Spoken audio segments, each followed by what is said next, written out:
நான் team A group ஏவிலிருந்து. நான் இப்போது உணவு நெறிகள் பற்றி பேசப் போகிறேன். உணவு என்பது நாம் பசித்தால் சாப்பிடக்கூடியது. ஆனால் நாம் உணவை வீணாக்கிறோம். நம்ம ஏன் இப்போ உணவை வீணாக்குறோம்?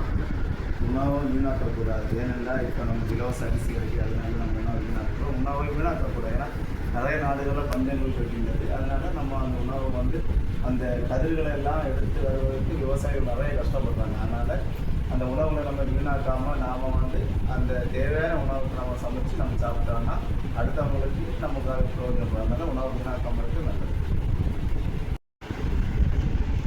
பெரியப்பா, நம்ம அடுத்த தலைமுறைக்கு எப்படி உணவை சேமிக்கலாம்? அடுத்த தலைமுறைக்கு நம்ம உணவு கிடங்குகள் அப்படி சேமிப்பு கிடங்குகள் எல்லாம் வச்சோம்னா நம்ம அடுத்த தலைமுறைக்கு சொல்லிக் கொடுக்கணும். நம்ம இந்த மாதிரி சேமித்து உணவு கிடங்குகளை வச்சு அதை பாதுகாத்து நம்ம உதாரணத்துக்கு ஒரு நெல்லை குறைந்த வருஷம் 2 வருஷம் பாதுகாக்கலாம். அப்போ ஒவ்வொரு இதுவரையும் நம்மளுடைய அறுவடைகள் செய்யும் போது அந்த நெல்களை பாதுகாத்து வச்சோம்னா நம்ம அடுத்த ஜெனரேஷன் வரும்போது அடுத்த தலைமுறைகள் வரும்போது இதே மாதிரி உணவு கிடங்குகளை வச்சு பாதுகாத்தோம்னா நம்ம உணவுக்கு பஞ்சம் இல்லாமல் நம்ம ஏன்னா கோடை காலங்கள் வரும்போது நம்ம உணவுக்கு பஞ்சம் வரும், நீர் இருக்காமல் இருக்கும்.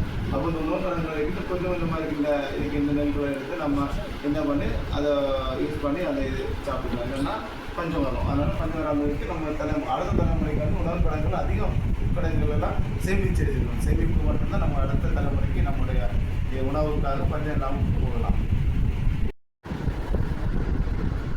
அம்மா, உணவை சேமிக்கிறதுல உங்க கருத்தை சொல்லுங்க. தனி மனிதன் ஒருவனுக்கு உணவில்லையே இந்த ஜெகத்தினை அழித்திடுவோம் அப்படின்னு பாரதியார் முன்னாடியே சொல்லியிருக்காங்க.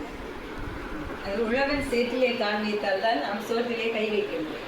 அப்போ அந்த உழவு தொழிலுக்கு ரொம்ப முக்கியத்துவம் கொடுக்கணும். உழவு தொழிலை அழியாமல் பாதுகாக்கணும். உழவு தொழில் அதே போல் விவசாய நிலங்களை நல்லா பாதுகாக்கணும். மரங்களை வெட்டக்கூடாது. வனங்களை எல்லாம் ரொம்ப பாதுகாத்தா தான் உணவு என்னைக்குமே நம்ம கிடைக்கும். அப்பா, உணவை வீணாக்குறவங்களுக்கு நீங்க சொல்லுங்க கருத்து என்னது? ஒரு உயிரினம் பொதுவாக உயிரினங்கள் வாழணும்னா உணவு தேவை.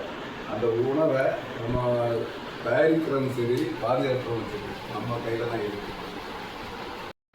இனிமேல் நாம் அனைவரும் இணைந்து உணவை வீணாக்காமல் உணவை சேமித்து அடுத்த தலைமுறையும்